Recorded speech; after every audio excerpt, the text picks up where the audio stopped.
The 100 Deadliest Days begins Memorial Day through Labor Day.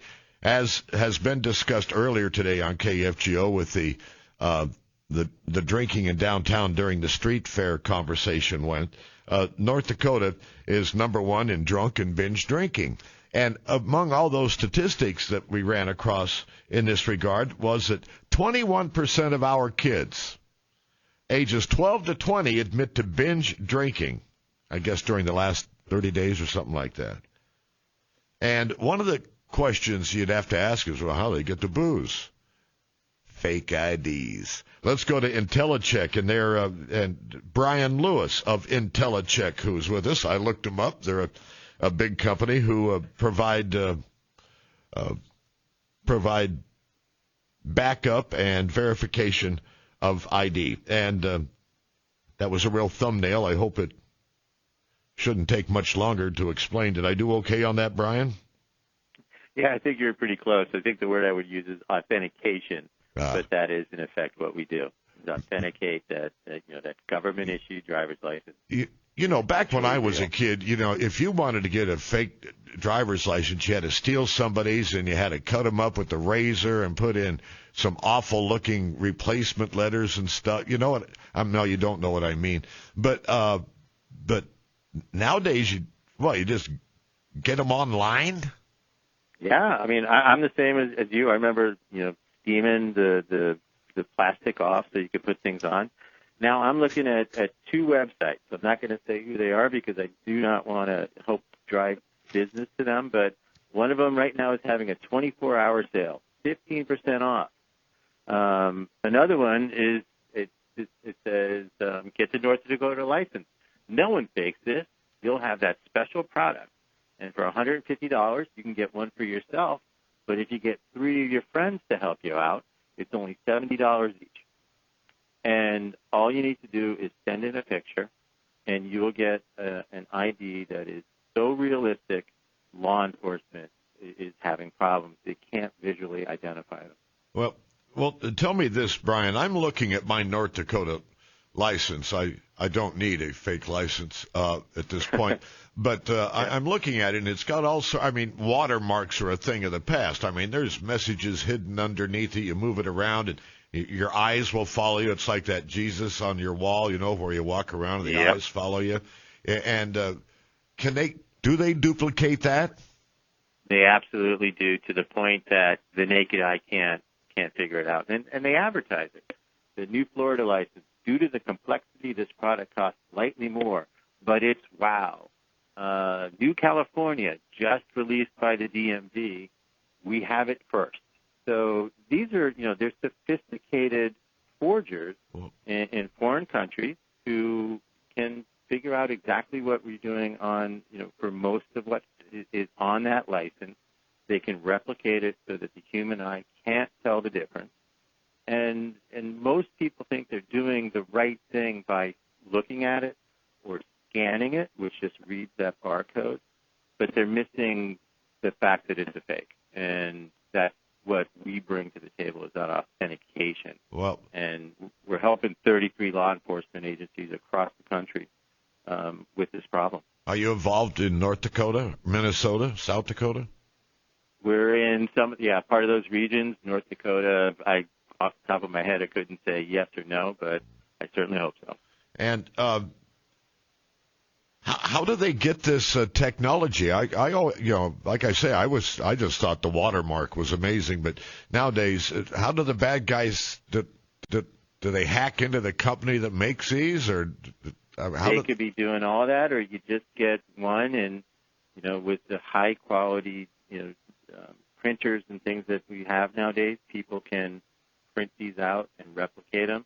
But what they can't do, and the real thing is, that barcode on the back of an ID, that's what, there's a lot of sophisticated things happening in there. I'm not going to go into it, so we're not going to help the guys out all that much, but there's plenty of the spacing, the sizing, what should be in each particular bit and byte on that. There's a lot of technology that goes into reading it correctly, and that's the one thing they can't do. Now, it's an arms race, and they're always trying to get better at it, but then so do we. And that's the game that we're playing, to keep getting things they shouldn't. Bryan, how are you teaching law enforcement or store clerks or management to accept authentic ID cards?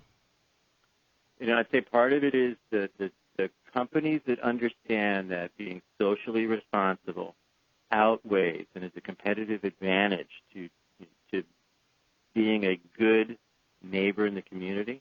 They're the ones who are going to want to make sure that they're doing something to go beyond just the visual identification, and they're going to want to make sure that it takes about a second to scan it and make sure that it's real, to authenticate it, as opposed to just looking at it and then potentially something bad happens. And as you said, coming up into the 100 deadliest days of the year.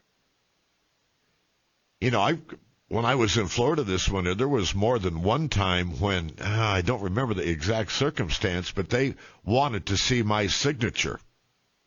They wanted to make sure it matched something or other, and I was pleased to see that happening. And you're kind of saying that they should swipe that. And that's not really a barcode thing. That's more like one of those QRE or whatever, right? On the back of it. Well, the thing is, when you sign up and buy one of these fake IDs, one of the first things, they want your picture. They tell you, based on the state, what color needs to be in the background.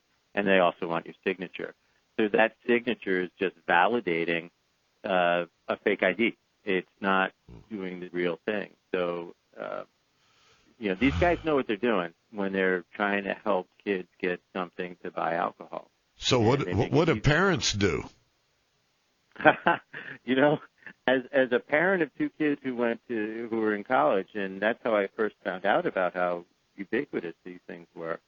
Hopefully you can just teach your kids that it's not good for them to do, and then hopefully what we can do is get the alcohol community to understand that they need to do more than what is just, in a way, required by the law, which is to look at an ID. Let's make sure it's real.